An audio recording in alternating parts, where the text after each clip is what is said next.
एक सवाल है सबसे पहले आप लोगों से, बताइएगा के समय का, इस समय का मतलब वर्तमान दिन का सबसे विजेता कौन है? आज के दिन का विजेता कौन? जो अपने लक्ष्य को पा ले पूरी तरीके से। लक्ष्य एक दिन में थोड़ी मिलता है, सुबह सुबह उठ करके ठंडे पानी से जो नहा ले, अरे बाप रे। ठीक है, वो आज का विजेता है। सर मैंने बताया था केवीएस में आज आपकी पहली क्लास है और हम पहली क्लास से स्टार्ट करते हैं प्रागैतिहासिक काल से। जैसा कि आप लोगों को बताया गया कि प्रागैतिहासिक काल जो है केवीएस में नहीं आता, लेकिन फिर भी हम आपको कला से जोड़ेंगे तो प्रागैतिहासिक काल में सबसे पहले आएंगे। अगर हम प्रागैतिहासिक काल में नहीं आते हैं तो आपको हम कला से जोड़ नहीं पाएंगे।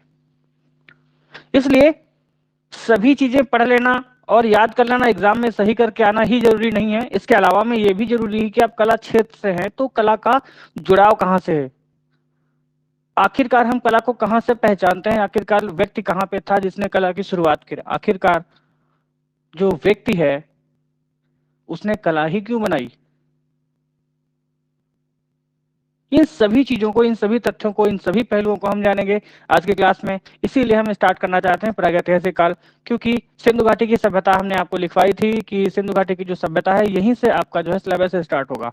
और जो आपका केवीएस का पैटर्न है उसमें प्रागैतिहासिक काल का जिक्र भी कहीं नहीं किया गया है, लेकिन फिर भी हम प्रागैतिहासिक काल को जानेंगे, इसलिए कि जो चित्रकला है वो कहाँ से उभर करके आती है, जो व्यक्ति था वो कहाँ से आता है, चित्रकला के प्रति जो है तत्पर होता है। क्लियर है बात, इतनी समझ में आई सबको? चलिए ठीक है, तो हम ले चलते हैं आपको प्रागैतिहासिक काल की ओर। वैसे तो आप पहुंच नहीं पाएंगे, मतलब प्रागैतिहासिक काल का जो समय है वो हजारों साल पहले का है, ठीक है, तो उस समय में तो नहीं पहुंच पाएंगे, या पहुंच जाएंगे बताइए? इमेजिन कर सकते हैं सर, इमेजिन कर सकते हैं कि सिर्फ हाँ काश मैं वहां गया था, मैं वहां पे हूँ, ठीक है, तो उस तरीके का थोड़ा सा माहौल बनाते हैं आपके लिए, ठीक है, और वहां लेके चलते हैं। तो ये देख लीजिए कि हम जब चित्रकला को पढ़ना स्टार्ट करते हैं या किसी भी इतिहास को पढ़ना स्टार्ट करते हैं तो सबसे पहले हम ऐतिहासिक बात करते हैं कि जो व्यक्ति था वो व्यक्ति जन्मा कहाँ से था। क्लियर इतनी बात? तो हम पाएंगे सबसे पहले आते हैं इतिहास में। कहाँ पे? इतिहास में। तो इतिहास में सबसे पहला सवाल है कि इतिहास का जनक किसे कहा जाता है? इतिहास का जनक किसे कहा जाता है? हेरोडोटस को। किसको कहा जाता है? हेरोडोटस को कहा जाता है ना? हेरोडोटस को इतिहास का जनक कहा जाता है। ये क्वेश्चन आपसे पूछा नहीं जाएगा, लेकिन आपके लिए जानना बहुत जरूरी है। कला इतिहास में, कला इतिहास की बात नहीं कर रहे हम, सिर्फ इतिहास की बात कर रहे हैं, कला तो बाद में आएगी, ठीक है। तो इतिहास में जब जाएंगे तो सबसे पहले आपसे यही क्वेश्चन पूछेगा, किसी एग्जाम में नहीं, कोई बंदा जो पढ़ने वाला होगा वो ये पूछ सकता है कि बताइए इतिहास का जनक कौन है, यहीं से वो स्टार्ट करेगा। तो सबसे पहले ही मैंने यहाँ से स्टार्ट किया है कि जो इतिहास होती है उसका जनक कौन है, तो हेरोडोटस को माना जाता है। किसको माना जाता है? हेरोडोटस को माना जाता है, ठीक है, हेरोडोटस को इतिहास का जनक माना जाता है। ठीक, दिख नहीं रहा है क्या? सवाल करते हैं, अगर बोर्ड पे आपके दिख नहीं रहा है तो टार्च जला लीजिए, रख लीजिए, दिखने लगेगा। चलिए ठीक है, हम बात करते हैं प्रागैतिहासिक काल की।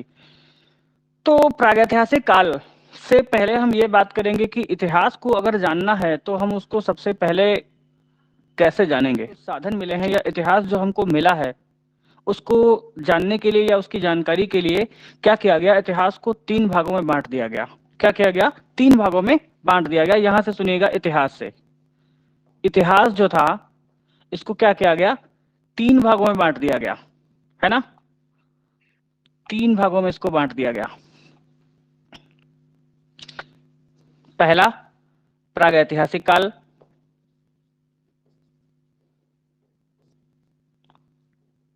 पहला प्रागैतिहासिक काल, और दूसरा आद्य ऐतिहासिक काल, आद्य ऐतिहासिक काल, और तीसरा ऐतिहासिक काल, तीसरा ऐतिहासिक काल। ठीक है, ये तो रहा हमारा इतिहास। इतिहास को अगर हम जानेंगे तो इतिहास को हम स्टार्टिंग से 3 भागों में बांट लेंगे, उसके बाद में हम इतिहास को पढ़ेंगे। तो वैसे अगर हम इनमें बांटते नहीं है इन 3 भागों में तो हम इतिहास को नहीं पढ़ पाएंगे, ऐसी कोई जरूरी बात नहीं, हम पढ़ सकते हैं फिर भी। लेकिन क्या है ना कि अगर हम इनको 3 भागों में बांट लेंगे तो सबसे पहले क्या हो जाएगा, हमारा जो पढ़ने का तरीका है, जो हमारे समझने का तरीका है, उसमें थोड़े से बदलाव होंगे और इन चीजों को हम बहुत अच्छी तरीके से और सरल तरीके से अध्ययन कर सकते हैं। इसलिए इसको 3 भागों में बांट दिया गया। ये तो बांटने का जो है सिस्टम रहा कि इसको बांटा क्यों गया, क्योंकि इतिहास को हम अच्छी तरीके से समझ सकें, इतिहास को अच्छी तरीके से हम पढ़ सकें, इसलिए इसको बांट दिया गया। ठीक, अब एक बात और सामने आती है कि इसमें जो बांटा गया वो किस हिसाब से बांटा गया, उसका भी तो हिसाब होना चाहिए कि भाई किस हिसाब से बांट दिया गया है। हम आसानी से पढ़ सकते हैं इसलिए बांट दिया गया है, तो ठीक है, हम पढ़ तो वैसे भी सकते थे। अगर हमें इस तरीके से नहीं बांटा गया होता तो क्या नहीं पढ़ पाते, तब भी पढ़ लेते। लेकिन दूसरा इसका रीजन क्या है, दूसरा रीजन ये है, इन्होंने बताया ये जो प्रागैतिहासिक काल है वो किस हिसाब से बांटा। कुछ विद्वानों ने, देखिए इतिहास को बांटने के लिए सिर्फ एक ही विद्वान ऐसे नहीं थे जिन्होंने बांट दिया इतिहास को कि चलो ठीक है इतिहास बट गया और काम हो गया। सिर्फ एक ही इतिहासकार ना मिलकर के कई इतिहासकारों ने अपने अपने जो है तर्क दिए हैं, अपने अपने भेद बताए हैं। ठीक है, तो इस तरीके से हम धीरे धीरे सभी को पढ़ेंगे। तो सबसे पहले वाले पे आ जाते हैं। तो ये जान लीजिएगा कि प्रागैतिहासिक काल किसे कहा गया, किसे कहा गया। तो ये बोला गया जहां पर हमको लिखित में कोई भी विवेचना ना मिली हो। ठीक है, लिखिएगा, लिखित में कोई भी विवेचना, मतलब लिखित जानकारी या लिखित में कोई भी विवेचना ना मिली हो। पहली बात तो ये, इन्होंने लेख के अनुसार बांटा। एक पहले वैज्ञानिक थे, ठीक है, उन्होंने इसको लेख के हिसाब से बांटा और कहा कि जहां पर हमको कोई भी लिखित विवेचना ना मिली हो उसको हमने कहा है प्राग ऐतिहासिक या प्रागैतिहासिक या प्री हिस्टोरिक। इतनी बात क्लियर है? Yes sir. ठीक है, अब हम बात करते हैं आद्य ऐतिहासिक की।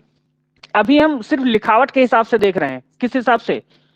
लेख के हिसाब से। हम सिर्फ किस हिसाब से देख रहे हैं? लेख के हिसाब से देख रहे हैं कि हम इतिहास को किस तरीके से बांटेंगे। क्लियर? आद्य ऐतिहासिक में जब हम आएंगे तो हम ये देखेंगे कि हमको लिखित विवेचना तो मिली है, लिखित विवेचना तो हमको मिली है, लेकिन उसको हम पढ़ नहीं सकते, लेकिन उसको हम पढ़ नहीं सकते। पता नहीं क्या पता नहीं ऐसे कैसा क्या लिख दिया। अब पढ़े ही नहीं, पढ़ने भी नहीं आ रहा, तो जो समझेगा उसको, जो देखेगा वो क्या पढ़ेगा? यही तो पढ़ेगा भाई। कोई ऐसी चाइनीज भाषा आपके सामने लिख दिया जाए तो आप उसको क्या पढ़ोगे बताओ? तो दिमाग में यही चलेगा, शी फू फी पी पी, ऐसे ही कुछ आएगा कि नहीं आएगा बताइए? जी ऐसे ही आएगा, यही आएगा, क्योंकि आप उसके बारे में जब जानते नहीं है तो जाहिर सी बात है आपके दिमाग में उल्टे सीधे ख्याल आएंगे। तो क्या हुआ, यहाँ पे विवेचना लिखित में तो मिली लेकिन वो पढ़ी नहीं गई। क्या हुआ? वो पढ़ी नहीं गई, लिखित में मिली बट उसको हम पढ़ नहीं सके। तो हमने कहा कि ये जो हमारा इतिहास काल है वो आद्य ऐतिहासिक काल कहलाएगा। क्या कहलाएगा? आद्य ऐतिहासिक काल कहलाएगा। यहां तक बात समझ में आई कि नहीं? Yes sir. तो आद्य ऐतिहासिक काल कौन? जो लिखित में मिला बट पढ़ा नहीं गया। लिखित में मिला, पढ़ा नहीं गया, उसको आद्य ऐतिहासिक काल कहा गया। लिखित में मिला और पढ़ा नहीं गया, उसको हमने क्या कहा? आद्य ऐतिहासिक काल कहा। अब सोच लीजिए कि लिखा है, पढ़ा नहीं गया है, तो आद्य ऐतिहासिक होगा। अब ऐतिहासिक का मतलब क्या है?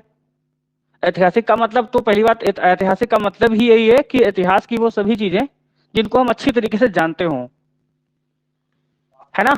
ऐतिहासिक वही चीजें जिनको हम अच्छी तरीके से जानते हों, और जिनको हम अच्छी तरीके से जानते होंगे तो ये जाहिर सी बात है कि वो चीजें हमें मिली होंगी, पढ़ी भी गई होंगी और उपयोग में भी देखी गई होंगी कि हाँ इनका क्या उपयोग हो सकता था।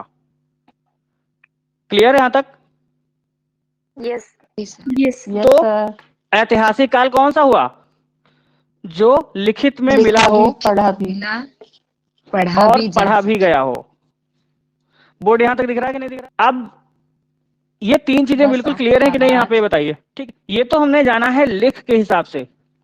हमने इतिहास काल को 3 भागों में बांटा, किस हिसाब से? लेख के हिसाब से। अब हम देखते हैं कि अवशेषों के हिसाब से हम इसको किस तरीके से बांट पाएंगे। तो सबसे पहले हम ये देखेंगे कि जो अवशेष थे,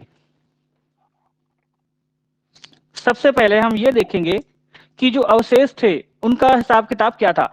तो प्रागैतिहासिक काल जो था उसमें हमको क्या मिले? अवशेष। क्या मिले? अवशेष मिले। जो अवशेष मिले हमने इन्हीं के आधार पर इस इतिहास का पता लगाया कि ये कितना प्राचीन हो सकता है। कैसे? कार्बन डेटिंग पद्धति आप जानते होंगे जिसको C14 बोलते हैं, है ना, या C4 बोलते हैं। जी सर, कार्बन C14। डेटिंग पद्धति C14 बोलते हैं, ठीक है।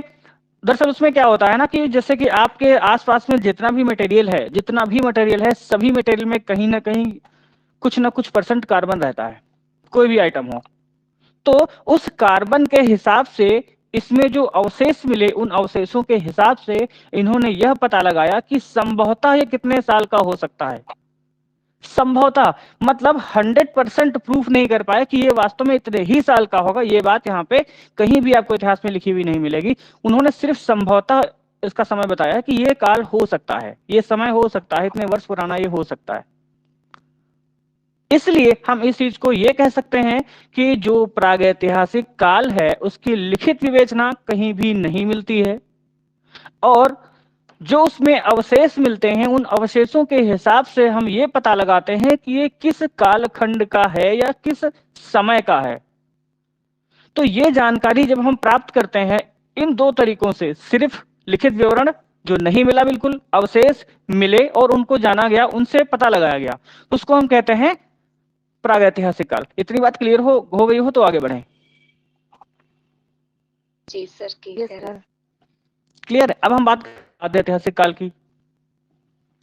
हमने बताया कि लिखित विवेचना तो मिली गई, लिखित विवेचना तो मिली लेकिन नहीं गई, अवशेष इसमें मिले,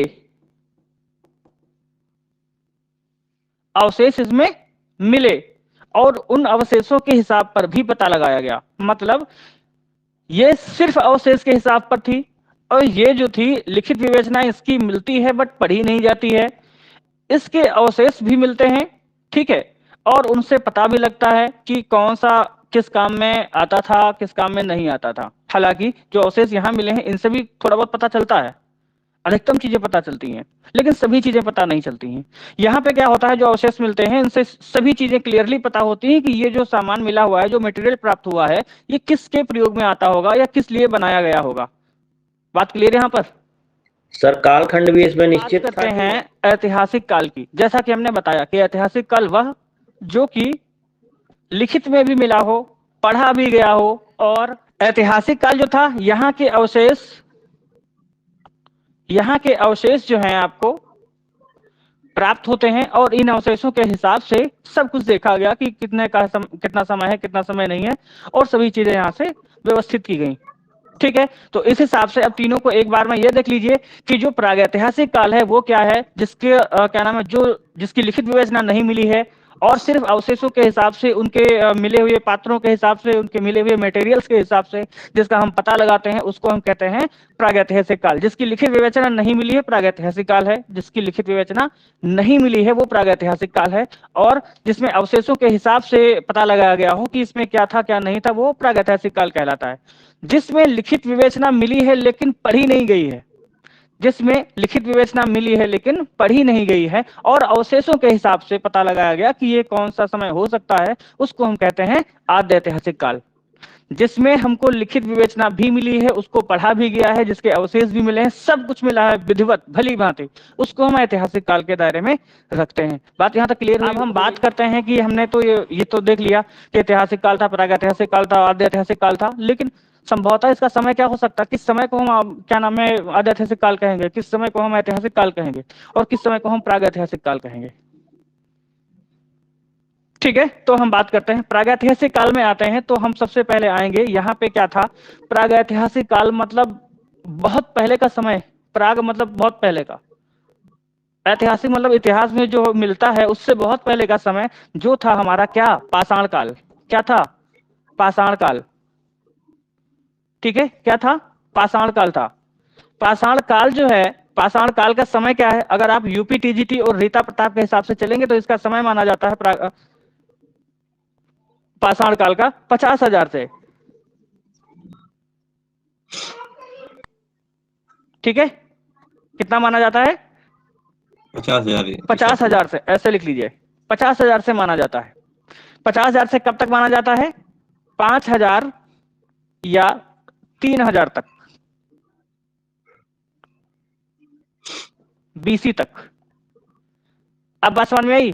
जो प्रागैतिहासिक काल है उसमें से जो हमारा कालखंड आता है, जो हमारा इतिहास आता है, वो कौन सा आता है?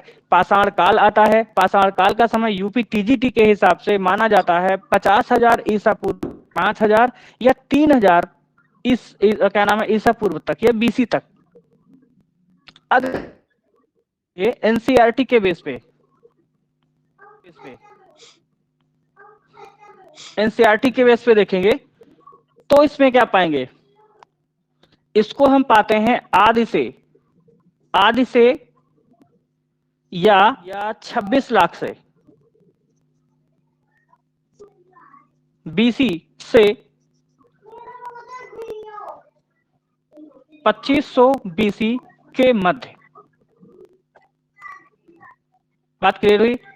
मतलब अगर हम यूपी टीजीटी के हिसाब से देखेंगे तो इसका समय 50,000 से 3,000 या 5,000 बीसी तक का माना जाता है। एनसीईआरटी के हिसाब से देखेंगे तो उन्होंने कहा है कि आदि से या 26 लाख वर्ष पूर्व से 2500 बीसी के बीच का जो समय है वो पाषाण काल का समय माना जाता है, काल का समय। उसके बाद आते हैं, जब हम आएंगे आद्य ऐतिहासिक काल में, तो आद्य ऐतिहासिक काल में हम देखेंगे तो क्या पाएंगे?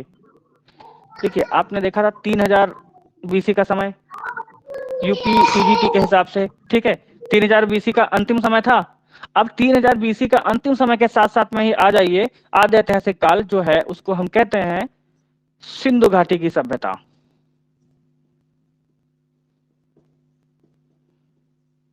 क्या कहते हैं? सिंधु घाटी की सभ्यता। मतलब जो हमारा आद्य ऐतिहासिक काल में आता है वो कौन सा आता है? सिंधु घाटी की सभ्यता आती है, जो कि भारत की पहली सभ्यता है। ठीक है, सिंधु घाटी की सभ्यता। अब सिंधु घाटी की जो सभ्यता है इसका समय काल क्या हो सकता है? यहां से सीरियल जोड़िएगा, 3,000 इसका जा रहा है लगभग, है ना, आखिरी समय 3,000 जा रहा है। इन्होंने कहा कि ये 2700 ईसा पूर्व से लेकर के 1700 ईस्वी तक के समय में जो सभ्यता पनपी उसको हम सिंधु घाटी की सभ्यता कहते हैं, और इस दरमियान के बीच के समय को माना गया आद्य ऐतिहासिक काल या सिंधु घाटी की सभ्यता का काल। बात क्लियर हुई यहां तक? अगर हम आते हैं एनसीईआरटी के समय में, ठीक है, एनसीईआरटी के समय में आते हैं, तो एनसीईआरटी के समय में जब हम आएंगे तो ये देखिए, ये 2700 वर्ष था, 2700 बीसी था यूपी टीजीटी वाले में, मतलब यूपी में। जी बताइए, जो रीता प्रताप वगैरह किताबें मिलती हैं उसमें समय ये मिलता है। हालांकि ये समय बिल्कुल क्लियर नहीं है। हमने बताया कि वहां के अवशेषों के हिसाब से जो समय पता लगाया गया, वो जो कोई एक वैज्ञानिक नहीं थे, उन्होंने बोला कि हाँ इसका समय इतना ये है तो यही है, ठीक है, ऐसा कुछ नहीं। कुछ विद्वान जो है इसको 3200 ईसा पूर्व भी मानते हैं, कुछ विद्वान इसको 3250 भी मानते हैं, कुछ विद्वान 2800 भी मानते हैं, कुछ विद्वान 2500 भी मानते हैं। लेकिन एवरेज में, राउंड फिगर में इसको देखा गया कि 2700 से 1700 के बीच का जो समय था वो सब लोगों ने अधिकतम माना है। इसलिए उन्होंने कहा कि 2700 ईसा पूर्व से लगा करके 1700 ईस्वी तक का, ईसा पूर्व तक के बीच का जो समय है वो आपका सिंधु घाटी की सभ्यता या आद्य ऐतिहासिक काल के दायरे में रखा जाता है। ठीक, ये तो रही यूपी टीजीटी की बात। अब हम बात करते हैं एनसीईआरटी बेस्ड जो समय मिलता है वो। एनसीईआरटी बेस्ड पे जब हम देखेंगे तो समय हमको मिला, देखिएगा, आदि से कहां तक? 2500 तक है, तो 2500 को ही तो हम आगे बढ़ाएंगे। 2500 से 1500 बीसी का जो समय है, 2500 से 1500 बीसी का जो समय है वो क्या कहलाता है? आद्य ऐतिहासिक काल कहलाता है। ठीक है, सिंधु काल कह सकते हैं, आद्य ऐतिहासिक काल कह सकते हैं। आद्य ऐतिहासिक काल के दायरे में ही सिंधु को रखा जाता है। और एक पहचान हम और आपको बता देते हैं, जो धातुओं के हिसाब से इन सब की पहचान की गई। किस हिसाब से? धातुओं के हिसाब से की गई। पहले अच्छा नाम लिख देते हैं, फिर वहीं पे आते हैं। चलिए ठीक है, अब हम बात करते हैं ऐतिहासिक काल की। ऐतिहासिक काल कौन सा था जिसके हिसाब से हमको जो है सभी चीजें मिलना प्रारंभ हुई? तो ऐतिहासिक काल में हम सबसे पहले किसको रखते हैं?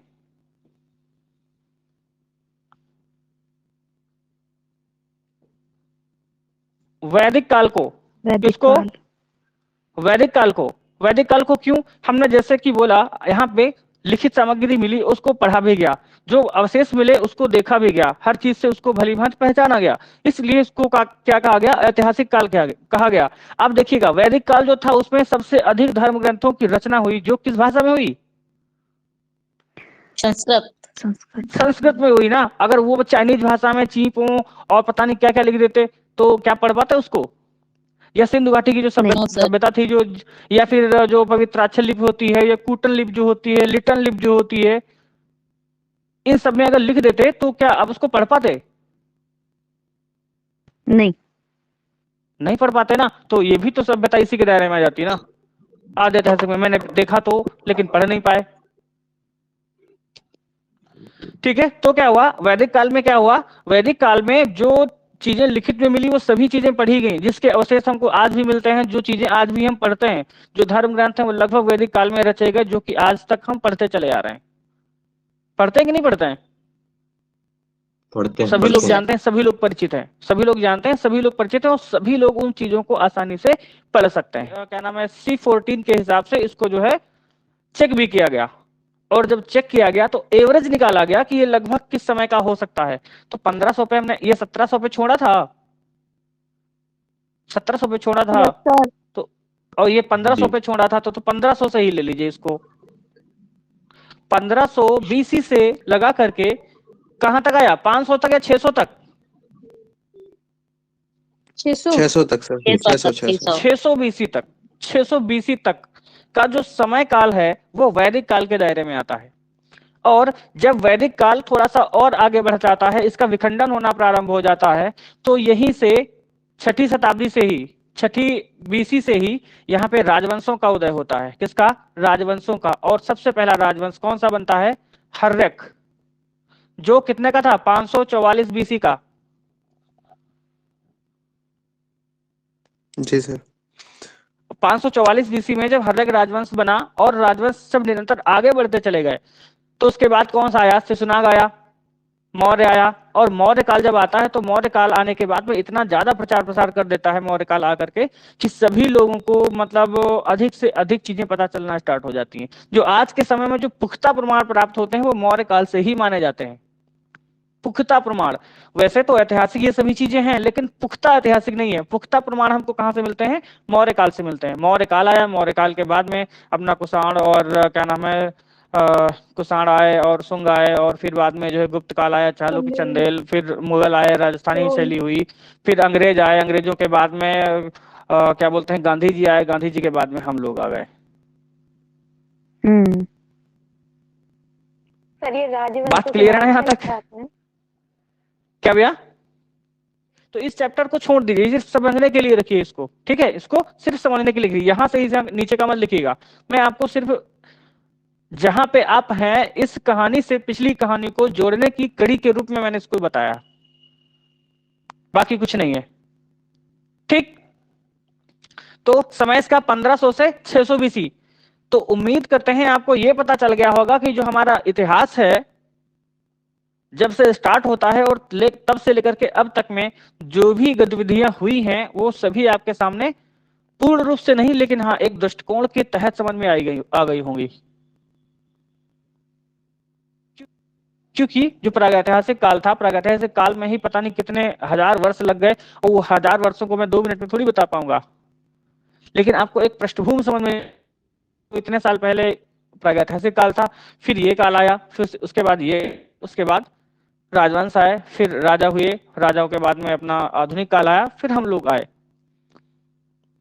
यहाँ तक अगर किसी को कोई भी कंफ्यूजन हो, जरा सा भी कंफ्यूजन हो, वो की बात में क्लियर हो गया। जैसे आपने कहा कि यहाँ अवशेष तो मिले प्रागैतिहासिक काल में, अवशेष थे, लेकिन अवशेषों के आधार पर काल नहीं मतलब डिसाइड किया जा सका, वो अनुमानित रहा। फिर आद्य ऐतिहासिक काल में भी अवशेष मिले और अनुमानित शायद ये भी रहा, लेकिन इसका ऐतिहासिक काल में पुख्ता मतलब सर्टेन एक टाइम दिया गया शायद।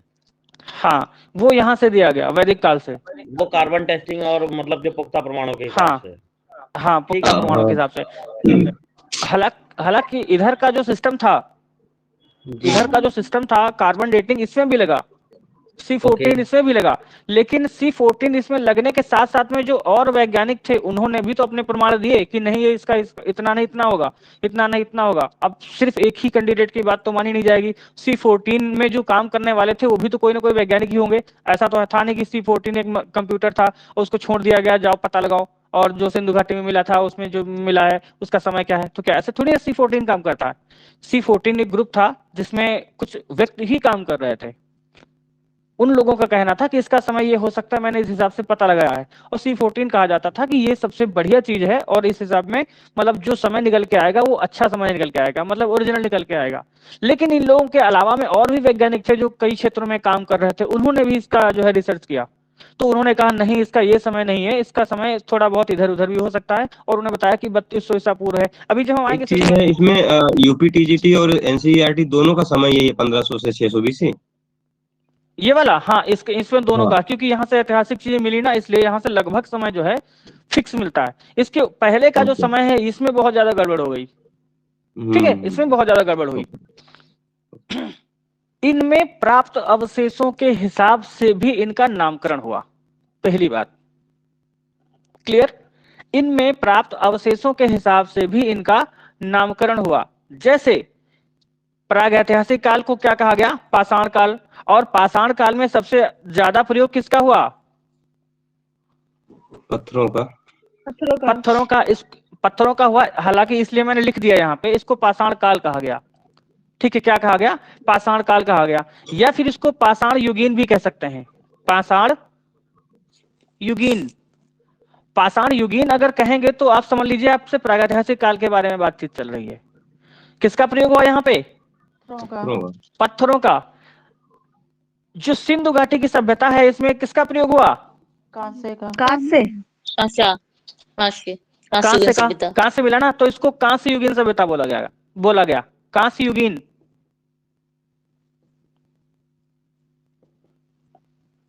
बोला गया ना, कांस्य युगीन सभ्यता।